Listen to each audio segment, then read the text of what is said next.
8 recent OTT movies Telugu. So రీసెంట్‌గా ఓటీటీలో కొన్ని సినిమాలు అండ్ సీరీస్‌లైతే వచ్చినాయి. అండ్ లక్కీగా అన్నీ తెలుగులో ఉన్నాయి. మరి ఇంకా లేట్ చేయకుండా అవేంటో చూద్దాం. నంబర్ 1 ఓహో ఎంతాన్ బేబీ. తమిళ్ రామ్‌కామ్ ఇది. ఇప్పుడు తెలుగులో కూడా స్ట్రీమ్ అవుతుంది. సినిమా స్టోరీ ఏంటంటే మన హీరో అశ్విన్ డైరెక్టర్ అవుదాం అనుకుంటాడు. అయితే ఒక లవ్ స్టోరీ తీసుకొని హీరో దగ్గరికి నరేష్‌కి వెళ్తాడు. సో హీరోకి ఫస్ట్ హాఫ్ నచ్చుతుంది. కానీ మన అశ్విన్ దగ్గర సెకండ్ హాఫ్ ఉండదు. ఎందుకు ఉండదని సినిమాలో చూడాలి. సినిమా పర్లేదు, ఒకసారి చూడొచ్చు. యూత్‌కి నచ్చే ఎలిమెంట్స్‌తో బాగానే తీశారు. ఫస్ట్ హాఫ్ ఎక్కడ బోర్ కొట్టకుండా అలా సరదాగా వెళ్ళిపోతుంది. బట్ సెకండ్ హాఫ్ కొంచెం లాగ్ వల్ల బోర్ అనిపించింది. మళ్ళీ ఎండింగ్ ఒక 30 మినిట్స్ బాగానే ఉంది. సో రొటీన్ స్టోరీనే కానీ హీరోకి స్టోరీ నరేట్ చేయడం, కానీ అది ఫస్ట్ హాఫ్ వరకే ఉండడం, సెకండ్ హాఫ్ లేకపోవడం, ఇవి కొంచెం ఇంట్రెస్టింగ్ అనిపించినాయి. సో ట్రీట్మెంట్ కొంచెం కొత్తగా ఉంది. సో డెఫినెట్గా సినిమా ఒకసారి చూడొచ్చు. అండ్ సినిమా వచ్చేసి నెట్ఫ్లిక్స్లో ఉంది. అండ్ సినిమాలో అలర్ట్ కంటెంట్ ఉందా అంటే ఎస్ ఉంది. సో ఫ్యామిలీతో అస్సలు చూడలేము. Strictly for youth. Number 2 Nadikar. Tovino Thomas నటించిన సినిమా ఇది. లాస్ట్ ఇయర్ మేలో రిలీజ్ అయింది సినిమా. ఇక 1 ఇయర్ తర్వాత ఇప్పుడు ఓటీటీలోకి వచ్చింది. అండ్ తెలుగులో కూడా ఉంది. స్టోరీ ఏంటంటే David Padikkal cinema hero. Back to back it's కొడతాడు. దీంతో మన హీరో బిహేవియర్ మొత్తం మారిపోతుంది. కట్ చేస్తే ఒక వెటరన్ ఫిల్మ్ మేకర్తో గొడవ అవుతుంది. దానివల్ల డేవిడ్ పడిక్కల్ కెరీర్ స్పాయిల్ అవుతుంది. మరి ఆ తర్వాత ఏం జరిగిందనే సినిమాలో చూడాలి.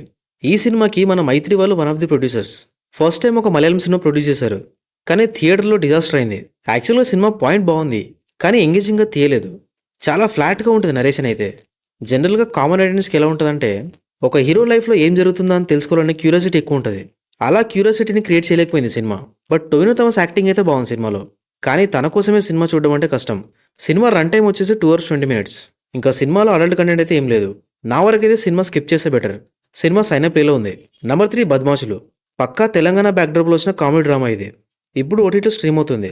సినిమా స్టోరీ ఏంటంటే తిరుపతి అండ్ ముత్యాలు ఇద్దరు మంచి ఫ్రెండ్స్. అయితే ఊర్లో పని సరిగా చేయకుండా బలాదూరు తిరుగుతూ ఉంటారు.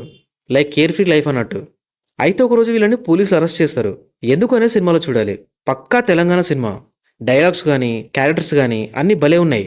అయితే ఇది స్టార్టింగ్ ఓన్లీ ఒక 15 నిమిషాల వరకే. ఆ తర్వాత అర్థమైంది సినిమాలో ఏం లేదని. లిటరల్గా సినిమాలో ఏం లేదు. లైక్ స్టోరీ కానీ ఎమోషన్ కానీ కామెడీ కానీ ఏది సరిగా లేదు. సరే స్టోరీ లేకున్నా పర్లేదు, కనీసం కామెడీ అయినా బాగుండాల్సిందే. ఏదో అక్కడక్కడ కొంచెం కామెడీ వర్కౌట్ అయింది అంతే. సో నా వరకైతే సినిమాని స్కిప్ చేస్తే బెటర్. బట్ పక్కా తెలంగాణ సినిమాలు ఇష్టపడే వాళ్ళైతే ఒక లుక్ వేయొచ్చు. సినిమా ఈటీవీలో స్ట్రీమ్ అవుతుంది. అండ్ సినిమాలో అడల్ట్ కంటెంట్ ఏం లేదు. నంబర్ 4 మైసభ. దేవకట్ట డైరెక్షన్లో వచ్చిన పొలిటికల్ డ్రామా వెబ్ సిరీస్ ఇది. ట్రైలర్తోనే సిరీస్ అందరి అటెన్షన్ని గ్రాప్ చేసింది. ఇంకా రిలీజ్ అయ్యాక కూడా రెస్పాన్స్ అయితే మంచి వచ్చింది. సిరీస్ స్టోరీ ఏంటంటే కృష్ణమనాయుడు అండ్ రామిరెడ్డి ఇద్దరు కాలేజ్ నుంచే ఫ్రెండ్స్. ఇద్దరు పొలిటికల్ జర్నీ స్టార్ట్ చేస్తారు. బట్ కొన్ని డిఫరెన్సెస్ వల్ల ఇద్దరు విడిపోతారు. ఎందుకు అనే సిరీస్లో చూడాలి. సిరీస్ అయితే బాగుంది. కరెక్ట్గా తీయాలి కానీ పొలిటికల్ థీమ్తో వచ్చే సినిమా కానీ సిరీస్లు కానీ భలే ఉంటాయి. మన దేవకట్ట గారు చాలా ఎంగేజింగ్గా తీశారు ఈ సిరీస్ని అయితే. మొత్తం 9 ఎపిసోడ్స్ ఉన్నాయి. అండ్ ఒకటి 30 to 50 minutes మధ్యలో ఉంటాయి. ఇంకా సిరీస్ కాబట్టి అక్కడక్కడ స్లో నరేషన్ అనేది కామన్. బట్ ఓవరాల్గా సిరీస్ అయితే చాలా బాగుంది. సో మిస్ అవ్వకుండా చూడండి. సిరీస్ సోనీ లివ్లో ఉంది. సినిమాలో అడల్ట్ కంటెంట్ ఏం లేదు, బట్ బూతులు ఉన్నాయి అక్కడక్కడ. Number 5 Mootaveri love story. My village show team తీసిన వెబ్ సిరీస్ ఇది. మంచి విలేజ్ కామెడీ డ్రామాగా తీశారు. అండ్ రెస్పాన్స్ కూడా బాగానే వచ్చింది. సో స్టోరీ ఏంటంటే పర్షి అండ్ అనిత లవ్ చేసుకుంటారు. బట్ ఇంట్లో ఒప్పుకోరని వాళ్ళకి తెలుసు. సో లేచిపోదామని డిసైడ్ అవుతారు. అదే టైంలో పర్షి వాళ్ళ అమ్మమ్మ వల్ల ఒక విషయం తెలుస్తుంది. ఏంటదనే సిరీస్లో చూడాలి. పర్లేదు, సిరీస్ బాగానే ఉంది. అలా టైంపాస్ అయిపోయింది అంతే. మొత్తం 7 ఎపిసోడ్స్ ఉన్నాయి. అండ్ ఒక్కోటి 30 minutes లోపే ఉంటుంది. మంచిగా న్యాచురల్గా ఉంది. టేకింగ్ కానీ యాక్టింగ్ కానీ అన్నీ. So proper Telangana web series అని చెప్పొచ్చు. సో సిరీస్లో అడల్ట్ కంటెంట్ అయితే ఏం లేదు. అందరూ హ్యాపీగా చూడొచ్చు. సిరీస్ జీ5లో ఉంది. నంబర్ 6 అరేబియా కడలి. మన సత్యదేవ్ నటించిన వెబ్ సిరీస్ ఇది. స్టోరీ ఏంటంటే బద్రీ ఫిషర్మ్యాన్ ఒకరోజు తన గ్యాంగ్తో కలిసి సముద్రం ద్వారా గుజరాత్ వెళ్తాడు. అనుకోకుండా అందరూ పాకిస్తాన్లోకి ఎంటర్ అవుతారు. మరి ఆ తర్వాత ఏమైందనే సిరీస్లో చూడాలి. సిరీస్ అయితే బాగానే ఉంది. కానీ ట్రైలర్ చూసినప్పుడు అర్థమైంది తండేల్ సినిమాలాగా ఉంది ఏంటని. ఎస్, స్టోరీ సేమ్ అదే, కానీ దాంట్లో కంప్లీట్గా లవ్ స్టోరీ ఉంటుంది. బట్ దీంట్లో అలా కాదు. యాక్చువల్గా ఫిషర్మ్యాన్స్ ఎలా కష్టపడ్డారు, పాకిస్తాన్లో వాళ్ళకి ఏమైందనేది చాలా డీటెయిల్గా చూపించారు. సో మొత్తం 8 ఎపిసోడ్లు ఉన్నాయి. అండ్ ఒకటి 35 minutes లోపే ఉంటుంది. ఒక లాస్ట్ ఎపిసోడ్ మాత్రం 40 minutes అబవ్ ఉంటుంది. సత్యదేవ్ యాక్టింగ్ అయితే దీంట్లో కూడా నెక్స్ట్ లెవెల్ ఉంది. సిరీస్లో మెయిన్గా ఎమోషన్ బాగా వర్కౌట్ అయింది. సో డెఫినెట్గా ఒకసారి చూడండి. అండ్ అడల్ట్ కంటెంట్ ఏం లేదు. సిరీస్ ప్రైమ్లో ఉంది. Number 7 Salakaar season 1. Hindi spy web series ఇది. ఇప్పుడు తెలుగులో కూడా స్ట్రీమ్ అవుతుంది. స్టోరీ ఏంటంటే పాకిస్తాన్ ఇండియా పైన న్యూక్లియర్ అటాక్ ప్లాన్ చేస్తుంది. మరి ఇండియా దాన్ని ఎలా ఆపిందనే సిరీస్లో చూడాలి. ఈ హిందీలో స్పై సినిమా కానీ సిరీస్ కానీ వస్తే సేమ్ స్టోరీ ఉంటుంది. కొత్తగా అస్సలు ఉండదు. సరే పాత స్టోరీ అయినా సరే ఇంట్రెస్టింగ్ అయినా తీయాలి కదా, అస్సలు తీయరు. ఈ సిరీస్ కూడా అంతే. అస్సలు ఇంట్రెస్టింగ్గా లేదు. అండ్ క్వాలిటీ కూడా లేదు. మొత్తం 5 ఎపిసోడ్స్ ఉన్నాయి. అండ్ ఒక్కోటి 40 minutes బిలోనే ఉంటాయి. బట్ సిరీస్ని స్కిప్ చేయాల్సిందే, అస్సలు బాలేదు. సిరీస్ జియో హాట్‌స్టార్‌లో ఉంది.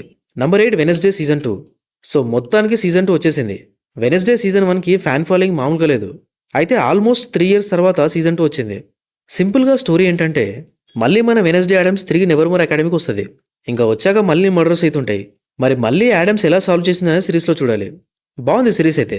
సీజన్ 1 ఎంత బాగుందో ఇది కూడా సేమ్ టెంపోలోనే ఉంది. అయితే సీజన్ 1 నచ్చితే పక్కా సీజన్ 2 కూడా నచ్చుతుంది. కానీ ఇక్కడ దరిద్రం ఏంటంటే సీజన్ 2లో మొత్తం 8 ఎపిసోడ్స్ ఉన్నాయి. ఒక్కోటి గంట ఉంటుంది. కానీ నెట్ఫ్లిక్స్ వాడు ఓన్లీ 4 ఎపిసోడ్స్ మాత్రమే వదిలాడు.